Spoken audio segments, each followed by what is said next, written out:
하나님 아버지, 참으로 감사를 드립니다. 주님 앞에 우리가 머리를 숙이고 또 말씀 앞에 서기를 원합니다. 주님과 사귀어서 살면 주님을 닮는다고 말씀하셨으니 이 시간 우리의 마음을 열어주시고 말씀을 받게 하여 주시고 주님을 다시 한번 닮을 수 있도록 우리의 마음과 몸과 우리의 영혼을 회복시켜 주시옵소서. 오늘 들은 말씀이 우리 삶의 반석이 되게 하여 주시고 듣고 행하는 자가 지혜로운 자라 말씀하셨사오니 하나님 말씀을 듣는 것으로 끝나지 아니하고 오늘도 한 걸음 한 걸음 순종으로 우리의 발걸음을 옮기게 하여 주시옵소서. 하나님, 우리가 즐거울 때나 슬플 때나 주님만 믿고 따라가는 우리의 복된 인생 되게 하여 주시옵소서. 이 자리에 나온 우리 성도님들 한 사람 한 사람 안수하여 주시고 기름 부어 주시어서 치유하여 주시고 회복하여 주시고 생명을 다시 한번 불어 넣어 주시고 힘을 허락하여 주시고 오로지 주님 안에서 위로받고 주님을 따라가는데 부족함이 없도록 하나님 축복하여 주시옵소서. 감사함이 예수님의 이름으로 기도드립니다. 아멘. 우리 마태복음 7장 말씀입니다.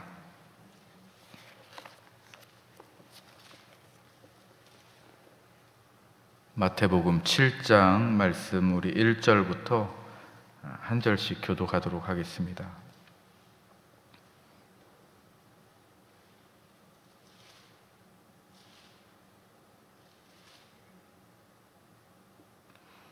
비판을 받지 아니하려거든 비판하지 말라.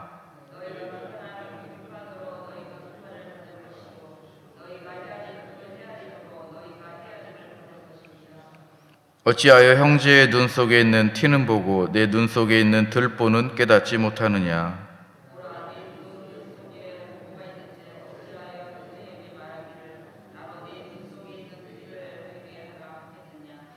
외식하는 자여, 먼저 내 눈 속에서 들보를 빼어라. 그 후에야 밝히 보고 형제의 눈 속에서 티를 빼리라.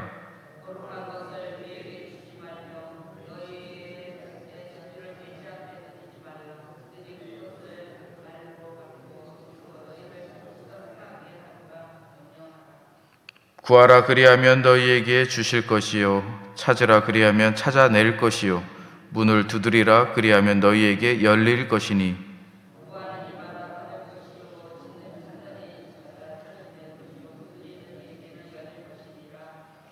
너희 중에 누가 아들이 떡을 달라 하는데 돌을 주며 너희가 악한 자라도 좋은 것으로 자식에게 줄 줄 알거든 하물며 하늘에 계신 너희 아버지께서 구하는 자에게 좋은 것으로 주시지 않겠느냐?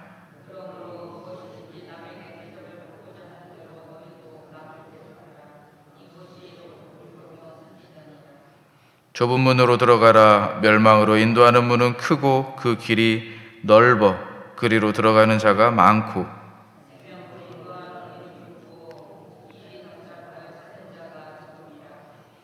거짓 선지자들을 삼가라. 양의 옷을 입고 너희에게 나오나 속에는 노략질하는 일이라.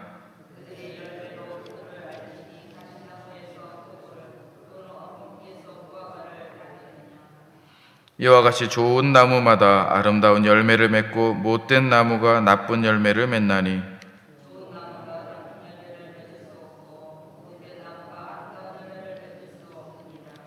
아름다운 열매를 맺지 아니하는 나무마다 찍혀 불에 던져지느니라. 나더러 주여 주여 하는 자마다 다 천국에 들어갈 것이 아니요 다만 하늘에 계신 내 아버지의 뜻대로 행하는 자라야 들어가리라.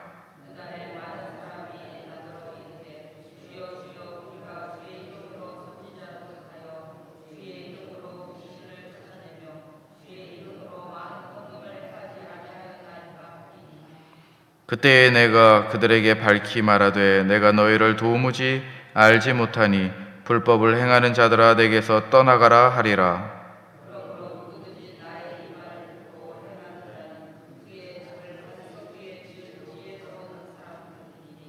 비가 내리고 창수가 나고 바람이 불어 그 집에 부딪히되 무너지지 아니하나니 이는 주추를 반석 위에 놓은 까닭이요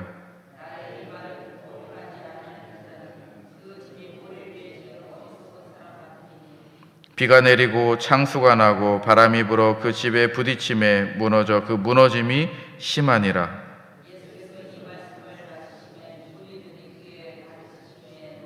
함께 읽겠습니다. 이는 그 가르치시는 것이 권위 있는 자와 같고 그들의 서기관들과 같지 아니함일러라. 아멘. 살아계신 주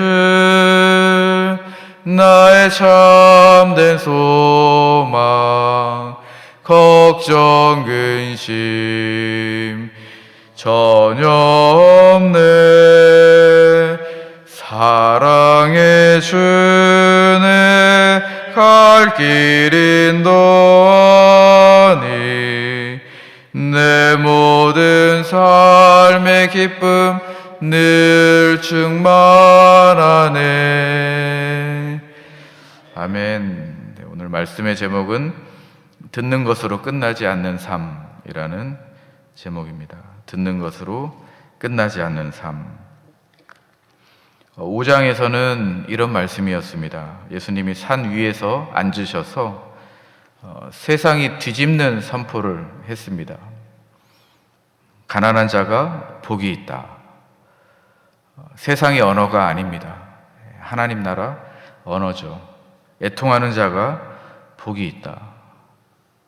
이 말을 듣고 아마 많은 사람들이 반응들이 다 달랐을 겁니다. 6장에서는 하나님 나라의 사람들이 어떻게 살아야 하는지를 말씀해 주셨습니다. 하나님 앞에서 위선이 없는 삶, 그리고 돈이 아니라 하나님을 주인으로 섬기는 삶, 그리고 염려하는 삶이 아니라 하나님을 신뢰하는 삶이 하나님 나라에 적합한 사람이다. 하나님 나라 안에서 그 삶을 따라가는 사람이다. 이렇게 5장과 6장을 통해서 우리에게 말씀해 주셨습니다. 7장은 마무리하시는 장입니다. 예수님께서 산상수훈의 결론을 내주시는 부분이 바로 7장 말씀입니다. 그런데 7장 말씀을 보면 참 부드러운 말씀이 아니라 경고하시는 말씀들이 참 많이 있습니다. 좁은 문이라는 것, 이것도 경고입니다. 거짓 선지자, 그리고 주여 주여 하는 자마다, 그리고 반석과 모래 위에 지은 집, 이런 것들도 경고죠. 이런 경고들로서 산상수훈을 마무리하십니다. 왜냐하면 7장이 핵심이기 때문입니다. 어떤 핵심이냐면 예수님의 그 산상수훈, 예수님의 말씀을 듣고 그냥 듣고만 돌아가는 것이 아닙니다. 그 말씀 듣고 참 좋은 말씀이다. 예수님의 말씀 참 좋은 말씀이다. 이렇게 말씀으로 듣고 끝나는 것이 아니라 행해야 되기 때문입니다. 그렇기 때문에 이 말씀이 7장 말씀은 핵심이고 그 안에 우리에게 주시는 아주 엄중한 경고가 있는 것입니다. 말씀을 듣고 행하지 않으면 아무것도 아니라는 거죠. 그리고 말씀을 듣고 우리 삶으로 나아갔을 때에는 말씀대로 행하기 어려운 것들이 참 많다라는 것입니다. 그것이 무엇입니까? 1절 말씀이죠. 비판하는 겁니다. 우리가 하나님 나라 안에서 하나님의 말씀을 듣고 그 말씀대로 살아가려고 우리의 일터로, 직장으로, 우리의 가정으로, 세상으로 우리가 마주하는 이 바깥으로 나아갔을 때 우리에게 방해하는, 말씀을 듣고 행하는 데 있어서 방해하는 것이 바로 비판하는 것입니다. 이 말씀은 굉장히 많이 인용됩니다. 비판하지 말라. 절대로 아무것도 판단하지 말라. 우리가 이렇게 인용을 해왔습니다. 그러나 예수님의 의도는 그런 뜻은 아닙니다. 절대로 아무것도 판단하지 말라라는 말씀이 아니고 대상이 있습니다. 그 대상은 바리새인들을 가리켜서 이야기하는 거죠. 바리새인들이 어떤 사람들입니까? 도덕적 감시자였습니다. 서로 율법을 잘 지키는지 지키는 사람들, 잘못하면 정죄하고, 그리고 잘하면 뭐 그런 거고 당연히 해야 되는 거고. 지금 바리새인들은 그런 도덕적 감시자였습니다.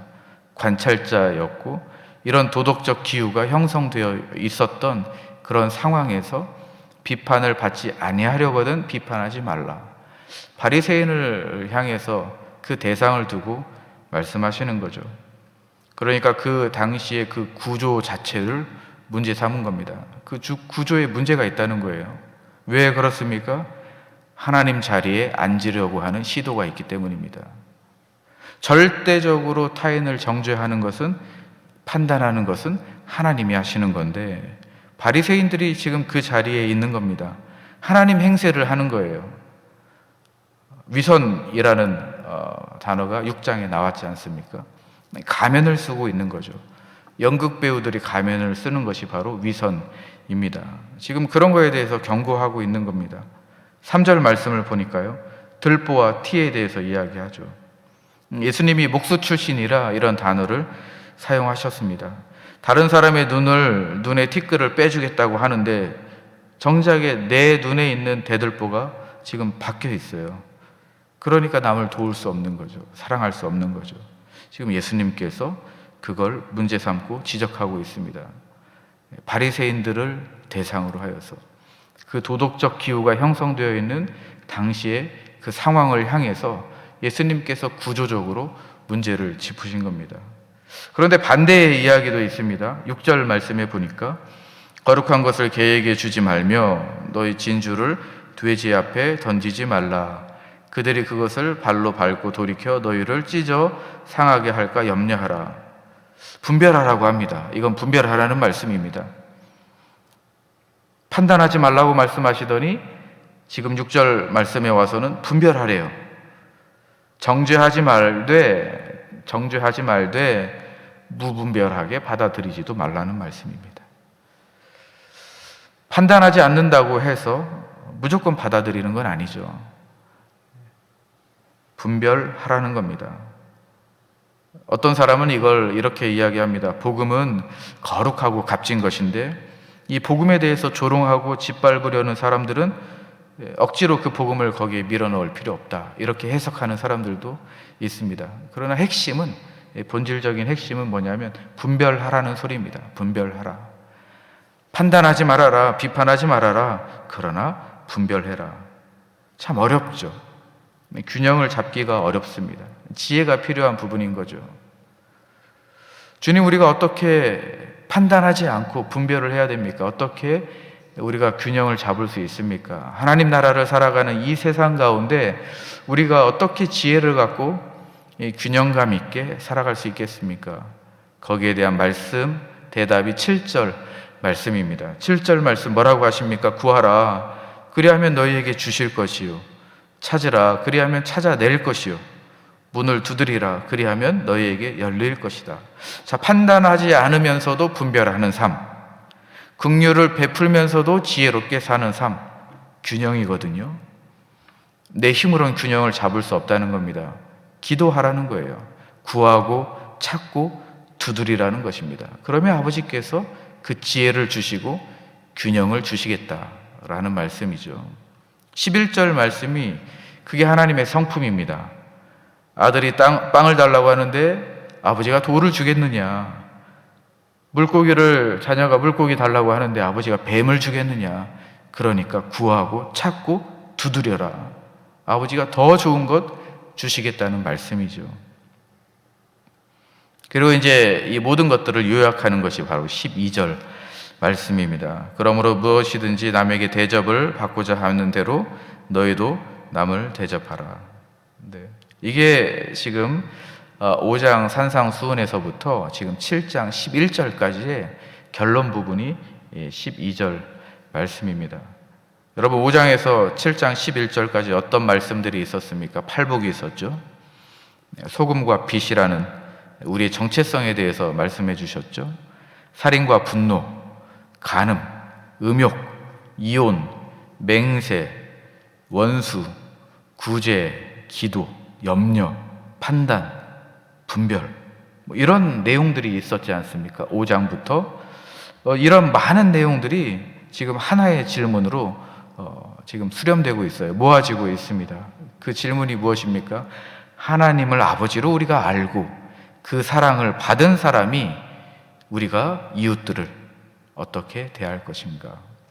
거기에 대한 결론이 12절 말씀. 그러므로 무엇이든지 남에게 대접을 받고자 하는 대로 너희가 남을 대접하라. 황금률이다 이렇게 이야기하죠. 결론적인 부분입니다. 이 모든 산상수훈의 내용들, 하나님 나라 백성으로서 우리가 사는 삶의 방식에 있어서 요약하는 핵심적인 부분, 남을 대접하거든, 내가 대접받거든, 원하거든 남을 대접하라, 이 말씀인 거죠. 또 하나 구조적으로 볼 건 무엇이냐면 12절 뒷부분입니다. 이것이 율법이고 선지자다.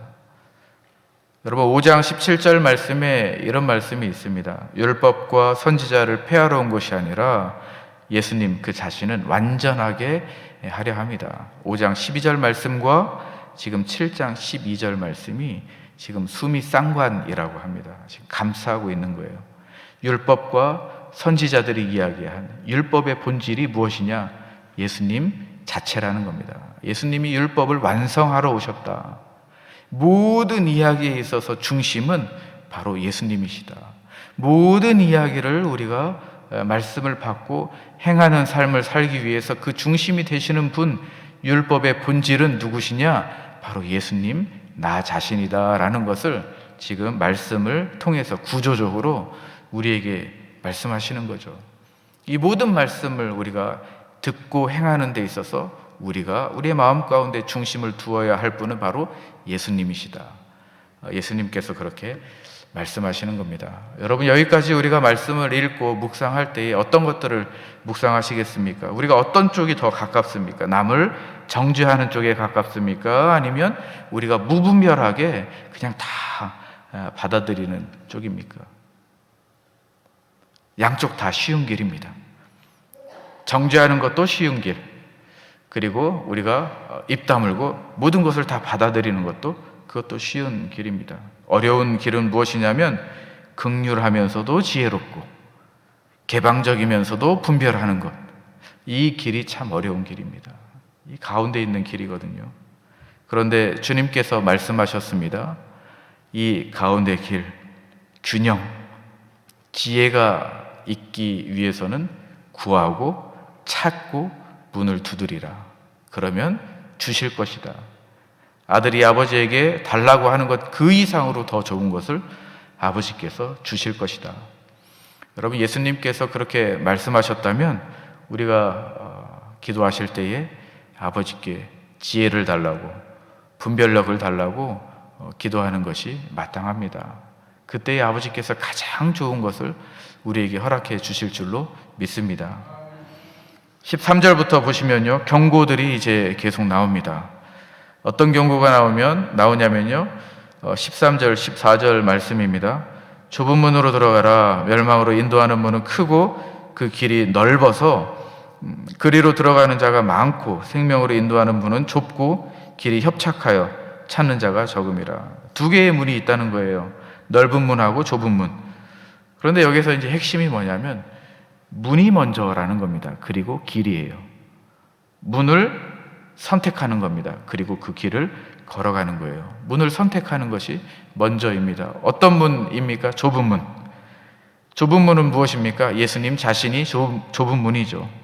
좁고 험한 길이 시작됩니다. 좁은 문을 선택하고 열면 좁고 험한 길이 시작됩니다. 십자가를 져야 됩니다. 세상과 다른 길입니다. 그리고 넓은 문 나옵니다. 넓은 문은 어떻습니까? 편한 문입니다. 편한 길이 펼쳐지는 거예요. 넓은 문을 열면 많은 사람들이 그 길을 가고 있을 겁니다. 시대의 조류를 따라서 따라가고 인기 있는 방향을 따라가는 거죠. 그 넓은 문으로 문을 열었을 때에 그 길을 가는 겁니다. 그런데 그 길의 끝에 무엇이 있습니까? 멸망이 있다라고 주님께서 말씀하십니다. 여러분, 좁은 문을 여시기를 주님의 이름으로 축복드립니다. 좁은 문은 예수님입니다. 여러분, 그러나 각오하셔야 됩니다. 좁은 문을 열 때에 그 길은 좁고 험합니다. 십자가를 지는 길입니다.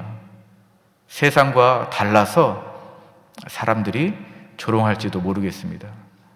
우리가 가는 길이 그런 길입니다. 여러분, 이 길로 가시겠습니까? 그러면 좁은 문을 여시기를 주님의 이름으로 축복드립니다. 주님과 함께 동행하시기를 축복드립니다. 15절 말씀이죠. 또 경고가 있습니다. 어떤 경고입니까? 거짓 선지자들을 삼가라. 양의 옷을 입고 너희에게 나아오나 속에는 노략질하는 일이다. 좁은 길을 걷다 보면 이런 방해꾼들이 나타나는 거예요. 겉보기에는 양 같아요. 그런데 실상은 이리인 거죠. 거짓 선지자들입니다. 여러분, 그런데 이것을 어떻게 분별합니까? 제가 좁은 문을 열었는데 그 길을 걷다 보니까 이 방해꾼들이 나오는 겁니다. 힘들어요. 정말 좁고 험한 길입니다. 사람이 힘든 거예요. 그런데 겉으로 보니까 양인데 실제로 보니까 거짓 선지자, 실은 이리인 거죠. 그런데 어떻게 우리가 분별합니까? 16절 말씀. 열매로 그들을 알지니. 열매로 보는 겁니다. 좋은 나무는 좋은 열매를 맺는 그것이 이치인 거죠. 자연 법칙을 통해서 우리에게 지혜를 주셨지 않습니까? 좋은 나무는 좋은 열매를 맺고 나쁜 나무는 나쁜 열매를 맺는 거죠. 우리가 겉보기에 우리 좋은 것들이 있지 않습니까? 화려한 것들, 눈에 보이는 것들, 그러나 그게 다가 아닌 거죠. 열매로 판단하는 겁니다. 그것이 지혜라는 거죠. 자, 21절에 보면 또 세 번째 경고가 있습니다. 21절에 나더러 주여 주여 하는 자마다 다 천국에 들어갈 것 아니다. 다만 하늘에 계신 내 아버지의 뜻대로 행하는 자라야 들어간다 라는 말씀입니다. 우리가 주여 주여 이렇게 많이 부르지 않습니까? 그러나 주님께서 경고하시는 거예요. 다 천국에 들어가는 거 아니다. 23절 보시죠. 내가 너희를 도무지 알지 못하노니 불법을 행하는 자들아 떠나가라. 중요한 것은 주님께서 모른다는 거예요. 나에게 주여 주여 하는데, 열심히 하는데, 중요한 건 주님께서 나 너 모르겠다, 누군지 모르겠다. 여러분, 이 지경까지 오면은 우리가 큰일 나는 거죠. 물론 우리에게 하시는 말씀은 아닙니다. 당시에 그랬던 사람들이 너무 많았던 거예요. 보기에 그런 사람들을 대상으로 해서 주님께서 정확하게 말씀하시는 겁니다. 그리고 하나님 나라 안에서 주님을 따르는 제자의 삶이 무엇인지, 하나님 나라 백성으로 사는 삶이 무엇인지, 그 길은 좁고 험하다. 그리고 지혜와 분별이 필요한데 내 힘으로는 안 된다는 겁니다. 기도하라는 거죠. 찾고 구하고 두들기라는 겁니다. 그때에 우리 주님께서 지혜도 주시고 그 길을 인도하신다라는 말씀입니다. 여러분, 24절이 이제 이 모든 경고들이 또 하나로 모입니다. 24절 말씀 보면 이러므로 누구든지 나의 이 말을 듣고 행하는 자는 그 집을 반석 위에 지은 지혜로운 사람이다. 두 사람이 나오죠. 반석 위에 집을 지은 사람, 모래 위에 집을 지은 사람. 둘 다 말씀을 들었습니다. 차이는 무엇입니까? 내가 행했느냐, 행하지 않았느냐. 이것이 큰 차이예요. 어떻게 알 수 있습니까? 비가 오고 홍수가 나고 바람이 불면 그때 차이가 나는 거예요. 반석 위에 지은 집은 무너지지 않고 모래 위에 지은 집은 무너지는 소리가 크다라고 말씀하십니다. 말씀은 무엇입니까? 반석은 말씀입니다. 말씀으로 집을 지어야 되는 거예요. 어려울 때에 드러나는 겁니다. 그 집이 무너지는지, 그 집이 버티고 있는지. 여러분, 오늘 우리에게 주신 이 말씀으로 여러분의 인생에 집을 지으시기를 축복드립니다. 그럴 때에 무너지지 않을 것입니다. 흔들리지 않을 거예요. 바람이 불어도, 폭풍이 와도, 홍수가 와도 반석으로, 말씀으로 우리의 집을 지었다면, 우리 가정의 집을 지었다면, 내 인생의 집을 지었다면 절대로 무너지지 않을 줄로 믿습니다. 그리고 우리가 더 나아가야 될 것은 무엇이냐면 말씀으로 세워지는 우리 교회가 되기를 축복드립니다. 우리 기도하실 때에 그렇게 기도해 주십시오. 우리가 무엇으로 우리 교회를 지어가겠습니까? 말씀으로 채우는 거죠. 그때에 흔들리지 않는 겁니다. 우리가 꼭 그렇게 기도해 주시면 감사하겠습니다. 우리 마지막 28절과 29절을 말씀해 보면 예수께서 이 말씀을 마치심에 무리들이 그의 가르침에 놀랐어요. 놀랐습니다. 그런데 이 단어가 참 중요한데요. 이 무리들이 놀랐다라는 것은 감정적인 반응입니다. 믿음의 고백이 아니고 그냥 감정적으로 놀랐다라는 거예요. 헌신으로 이어지지 않았어요. 주님의 말씀을 들었는데 이 무리들이 산상수훈 예수님의 좋은 말씀들을 계속해서 들었는데 지금 결과는 뭐냐? 그냥 놀란 거예요. 감정적으로 놀란 겁니다. 믿음과 헌신으로 이어지지 않았다라는 거예요. 이 단어를 보면 13장 말씀에 보면 13장 58절 말씀에 고향 사람들이 놀랐지만 믿지 아니하였다 이렇게 표현되거든요. 똑같은 단어입니다. 19장 25절 말씀에 보면 부자가 구원받기 어렵다라는 말씀을 듣고 놀랐어요. 그러나 그건 그냥 놀란 겁니다.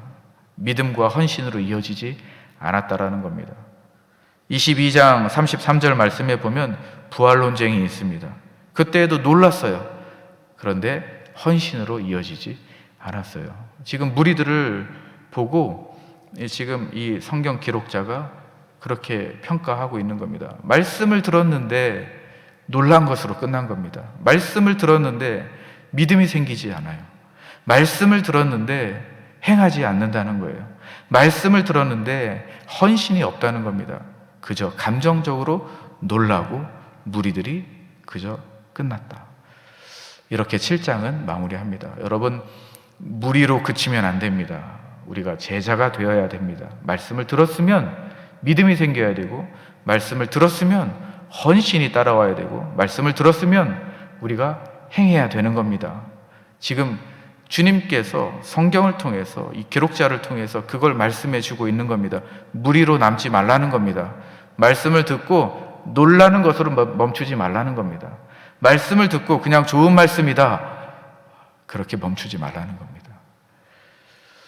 우리가 말씀을 이제 마무리하면요, 5장부터는 산상수훈입니다. 5장, 6장, 7장 산상수훈으로 예수님께서 긴 설교를 해주셨습니다. 말씀을 증거해 주셨어요. 5장에서는 다시 말씀드리지만 뒤집어진 복, 세상 사람들이 생각하는 복의 개념이 아니라 주님이 말씀하시는 복이란, 하나님 나라 안에서 복이란 가난한, 애통하는 것, 이런 것들이 복이라는 말씀을 해주셨습니다. 그리고 분노와 음욕과 이혼, 맹세, 보복, 원수사랑, 이런 주제들로 말씀을 해주시면서 중요한 것은 겉이 아니라 속으로부터의 달라지는 삶, 내면으로부터 변화되는 삶, 이것이 중요하다. 5장 말씀의 핵심이었습니다. 자, 6장에서는 그러면은 그 삶이 어떻게 유지됩니까? 라는 거죠. 위선이 없어야 된다는 거예요. 기도하고 금식하고 구제해야 된다는 겁니다. 돈을 주인으로 삼지 말고 하나님을 주인으로 삼으라는 거예요. 내일을 염려하는 대신에 하나님을 신뢰하라라는 말씀이 6장 말씀이었습니다. 그리고 7장 말씀에서 예수님이 마무리하시죠. 정죄하는 것이 아니라 긍휼로, 분별하고 지혜를 갖고, 내 힘으로는 이것을 얻을 수 없으니 하나님 아버지 앞에 나아가서 기도하고 찾고 구하고 두드리라. 그러면 아버지께서 더 좋은 것으로 주시겠다라는 말씀. 그리고 말씀을 들었으면 놀라는 것으로 멈추는 것이 아니라 믿음으로, 헌신으로, 그리고 행하는 것으로 이어져야 한다라는 말씀을 지금 7장 말씀에서 해주셨습니다. 그 중심에는 예수님이 계십니다. 말씀을 하신 분도 예수님이시고, 그렇게 사신 분도 예수님이시고, 그리고 이 모든 것들을 다 종결하시고 완성하시고 십자가상에서 그 모든 것들을 다 증명하신 분이 바로 예수님이다. 우리 기도하실 때에 우리 중심에 예수님을 모시고 기도하시기를 주님의 이름으로 축복드리면서, 여러분들 기도하실 때 그 기도의 모든 제목들 찾고 두드리고 그리고 구하는 것마다 더 좋은 것으로 얻으시기를 주님의 이름으로 축복드립니다. 이 시간에 우리 주님의 이름 부르면서 같이 함께 기도하겠습니다. 주여 주여, 주여. 하나님 아버지 은혜를